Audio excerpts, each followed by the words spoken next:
comment on the relationship between implicit and explicit knowledge, of course. When I was a graduate student at UCLA, which was the center of Chomskyan research, we were taught the theory, and it was obvious to me and everyone else, I now know this was dead wrong, that all we had to do was learn all about the latest descriptions of grammar from MIT and apply them to the classroom. I remember when Paul Kaparsky's papers came out, and we were all charmed by his analysis, factives, et cetera. I remember going over to my colleagues, I was also teaching English as a second language, saying, we now know how to teach this structure. We simply give people the rule that Professor Kaparsky came up with and give them exercises where they can practice it, correct them, and everything will be fine. We have the last 45 years of my life is showing the limits of explicit knowledge. It's simply not that way at all. We had the assumption that the language acquisition device turned off at puberty, which was the result of a really beautiful argument of Eric Lenneberg, which I now think is totally wrong, even though I have huge admiration for Lenneberg's work because he asked the right question. As Professor Chomsky has said many times, there's nothing wrong with being wrong. Lenneberg was wrong, but it really pushed us ahead. It was wonderful. He claimed that when you reach puberty, things happen in the brain. The left side goes to the left, the right side goes to the right, and acquisition, implicit learning cannot happen. Everything is explicit. My early research and research of my colleagues showed that was absolutely not true, that adults, children doing a second language, and young kids becoming literate went through a process that was totally implicit. It accounted for everything. I wonder these days whether that works with animal language, and someday we'll find out if this works for alien language. According to the merge hypothesis, probably not, but at least it asks the absolute right question.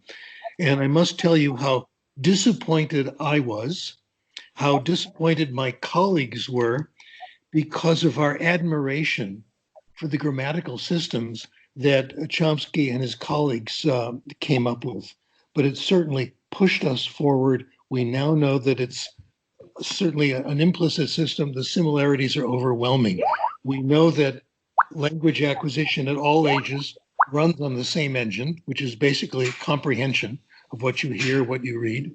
It results in a predictable order of acquisition, and it's extremely difficult to apply conscious knowledge to language. It's nearly impossible. It takes all kinds of mental gymnastics, and it doesn't last very long. It's a very fragile system. So thank you for pushing us forward, asking the question, and I'm quite happy with the answer, and I think it's reduced a lot of suffering for people all over the world. That's my statement. Okay, Professor Chomsky, do you have any comments on Professor Krashen's comment? I think that's quite right. I'll say take Eric Lenneberg, he was an old friend of mine. We were graduate students together, and as graduate students, we were part of a very small group, 3 or 4 people who didn't believe anything that was going on at Harvard. That was the heyday of behaviorism. Quine, Skinner, others, it all seemed crazy to us. We were off in some corner. Eric went off he made some very amazing discoveries, some of which he never even published because they were so outlandish that it didn't seem possible. So, for example, he was very much interested in language growth under unusual conditions. So, language of the deaf, for example. And one of the things he did was visit the school, I think it was the Perkins School, it was called, for the deaf in Boston, and observe what was happening. And those were the days of a very strict oralist tradition. Teachers were told, parents were told, you should never gesture to your deaf children because they have to learn how to lip read. So don't even hold your hands behind your back. Don't even do this. He went to the school. He noticed the teacher was strict oralist, but he noticed something strange.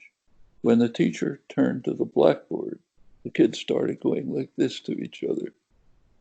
They had obviously created a sign language. It's just part of their internal nature. By now, some things are understood about that. But at that time, it sounded like saying the earth is flat. So he told a couple of his friends, but he never said anything about it. But his work was exactly as you said, asking all the right questions.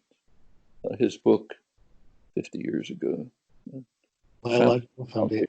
Yeah. founded the biology of language. The contents of it are very much appropriate for today. It's a rich store of information and insights. Some of the answers probably wrong, but that's the nature of science. As you said, he asked the right questions, pursued them, pushed the subject very far forward. And that's the way developments have taken place. You have to look at today's best ideas as well as that's where we are today, but they're probably wrong. The next generation will show there's a better way.